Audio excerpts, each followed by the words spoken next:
दिल्ली नाम सुनते ही जहन में आता है देश की राजधानी, भारत का दिल। पर आज हम इसकी एक ऐसी सच्चाई की बात कर रहे हैं जो तस्वीरों में साफ नहीं दिखती। एक ऐसी दिल्ली जो सच कहूं तो खतरे में है, जहां हर सांस लेना एक चुनौती बन गया है। एक जमाना था जब यह शहर अपनी शानदार इमारतों और अपनी जिंदा दिली के लिए मशहूर था। पर आज ये शहर धुएं और धूल के एक जानलेवा जाल में उलझ गया है। और इसे सिर्फ प्रदूषण कहना मतलब ये काफी नहीं होगा। ये एक हेल्थ इमरजेंसी है, एक ऐसा संकट जो हर गुजरते दिन के साथ और भी गहरा होता जा रहा है। तो यही है दिल्ली की दोहरी पहचान, जिसे हमें समझना है। एक तरफ भारत की शान और दूसरी तरफ एक ऐसा शहर जहां आपकी अपनी हवा ही आपकी दुश्मन बन बैठी है। तो सवाल यह है कि आखिर हम यहां तक पहुंचे कैसे?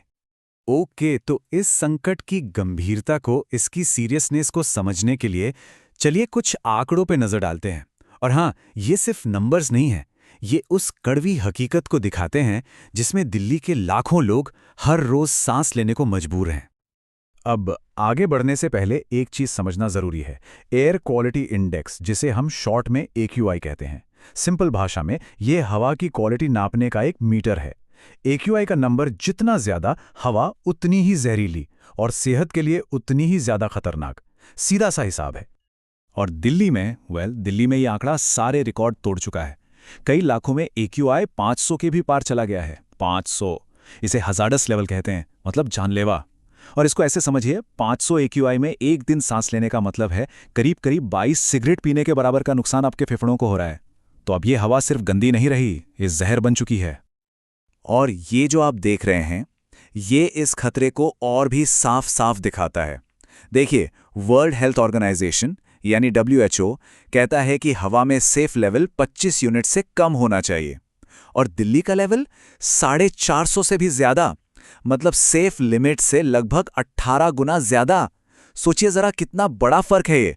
इससे अंदाजा लगता है कि हालत कितनी कितनी ज्यादा बिगड़ चुकी है। तो ये तो हो गई आंकड़ों की बात, लेकिन कहानी यहीं खत्म नहीं होती। इसकी जो असली कीमत है वो दिल्ली के लोग अपनी सेहत से चुका रहे हैं, हर एक सांस के साथ। चाहे बच्चे हों या बुजुर्ग, कोई भी इससे बचा नहीं है। लगातार खांसना, आंखों में जलन होना, सिर में दर्द, सांस लेने में तकलीफ, ये सारी चीजें अब दिल्ली की नॉर्मल जिंदगी का हिस्सा बन गई हैं। सोचिए, ये नॉर्मल हो गया है। तो फिर अगला सवाल मन में यही आता है कि इस जहरीली हवा के लिए आखिर जिम्मेदार है कौन? पर देखिए, इसका जवाब इतना सीधा नहीं है कि किसी एक पर उंगली उठा दी जाए। असल में ये जो संकट है ना, ये किसी एक वजह से नहीं है, बल्कि कई वजहों का एक, कह सकते हैं, जहरीला कॉकटेल है। तो इसमें कई चीजें शामिल हैं। एक तो है पराली जलाना। पड़ोसी राज्यों में जो पराली जलती है, सर्दियों में दिल्ली के प्रदूषण में उसका हिस्सा 40% तक पहुंच जाता है। फिर सड़कों पर दौड़ती लाखों गाड़ियां, उनका धुआं, हर तरफ चल रहे कंस्ट्रक्शन से उड़ती धूल, और ऊपर से फैक्ट्रियों से निकलने वाला जहरीला धुआं।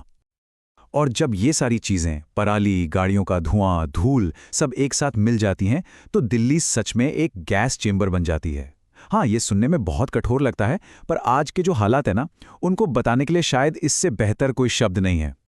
अब होता क्या है, हर साल जब ये प्रॉब्लम पीक पर पहुंचती है तो सरकार कुछ कदम उठाती है। पर असली सवाल तो ये है कि क्या ये समाधान परमानेंट हैं? क्या इनसे सच में कोई फर्क पड़ता है? हर साल की एक ही कहानी है। जैसे ही हवा खराब होती है, स्कूल बंद, कंस्ट्रक्शन पर रोक, और गाड़ियों के लिए ऑड इवन वाला नियम वापस आ जाता है। पर ये सब क्या है? ये सब टेम्पररी उपाय हैं जो तब लिए जाते हैं जब पानी सिर से ऊपर चला जाता है। तो सवाल वही है कि क्या हम सिर्फ जख्म पर बैंडेड लगा रहे हैं? तो अब जरूरत है कि हम इन इमरजेंसी प्लान से आगे की सोचें। हमें एक परमानेंट, एक लॉन्ग टर्म बदलाव की तरफ देखना होगा। अब वो वक्त आ गया है जब हमें यह समझना होगा कि सिर्फ मास्क पहन लेने से बात नहीं बनेगी। हमें अपनी सोच बदलनी होगी, अपना माइंडसेट बदलना होगा। ये लड़ाई सिर्फ पोल्यूशन के खिलाफ नहीं है, ये उस सोच के खिलाफ भी है जो इस प्रॉब्लम को हर साल नजरअंदाज कर देती है। तो आगे का रास्ता क्या है? देखिए, कुछ चीजें हैं जो हम सब कर सकते हैं। अपनी गाड़ियों का इस्तेमाल थोड़ा कम करें, पब्लिक ट्रांसपोर्ट को ज्यादा से ज्यादा अपनाएं, और सबसे जरूरी बात, साफ हवा को अपना एक बेसिक राइट, एक बुनियादी अधिकार समझें। ये बदलाव किसी एक से नहीं, हम सबसे शुरू होगा। एक बात हमें साफ समझनी होगी, दिल्ली को बचाने की जिम्मेदारी सिर्फ सरकार की नहीं, ये हम सबकी है, हर एक नागरिक की। ये एक कलेक्टिव लड़ाई है और इसमें हम सबको अपना अपना रोल निभाना ही होगा। और जाते जाते बस एक सवाल, अगर आज हमने एक एक सांस की कीमत नहीं समझी, तो क्या पता कल सांस लेना ही अपने आप में एक लग्जरी बन जाए।